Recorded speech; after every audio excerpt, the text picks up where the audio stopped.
খুশিতে দেশে প্রবেশ করলেন, এই খুশিটা যেন অনুভব করতে পারেন। তো সেই জন্য আমরা বলছি যে তাদেরকে ভিআইপি গেস্ট হিসেবে তো ট্রিট করবা।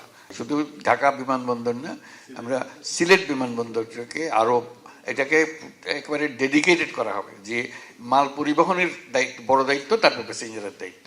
1 নম্বর দায়িত্ব হলো মাল পরিবহন। চট্টগ্রামকেও সেটা করা হচ্ছে। কাতার থেকে আমরা এলএনজি কিনি $295-94 মিলিয়ন এরকম একটা পাওনা ছিল। তো আমরা যেহেতু আসবেন, স্যারের যাতে মুখ থাকে এবং ওদের সামনে যাতে আমরা আপনাদের পক্ষে হয়ে দাঁড়ায় থাকতে পারি, আমরা আশা এই যে গতকালকে আমরা সব টাকা পরিশোধ করি।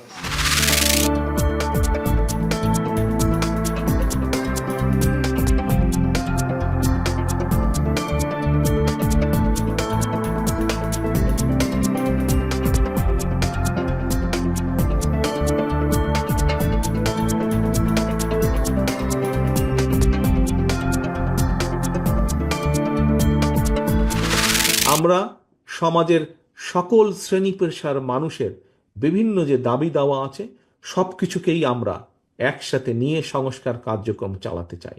হতে পারে বিভিন্ন শ্রেণী পেশার মানুষের বিভিন্ন জনের কাছে বিভিন্ন বিষয়টি প্রায়োরিটি, বাট আমরা সকলের সব কিছুকে আমরা চাই ঐক্যবদ্ধভাবে দেশকে সামনে নিয়ে যেতে। আমাদের মধ্যে বিভিন্ন বিষয়ে মতপার্থক্য থাকতেই পারে, থাকাটাই স্বাভাবিক। গণতন্ত্রে মতপার্থক্য থাকবে, এটাই স্বাভাবিক। আমরা বসবো, আমরা আলোচনা করব, আমরা সামনে এগিয়ে নিয়ে যাব।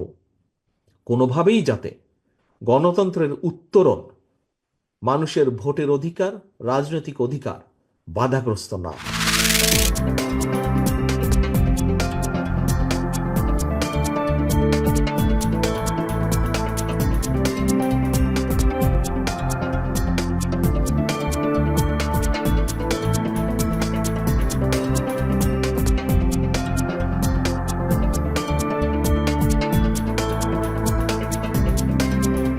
ট্রান্সশিপমেন্টের প্রতিবন্ধকতা আসার পরে আমাদের যে সমস্যা হয়েছিল বলে আমরা ধারণা করেছিলাম, আল্লাহর রহমতে আলহামদুলিল্লাহ আমরা এই সমস্যা উতরে গিয়েছি।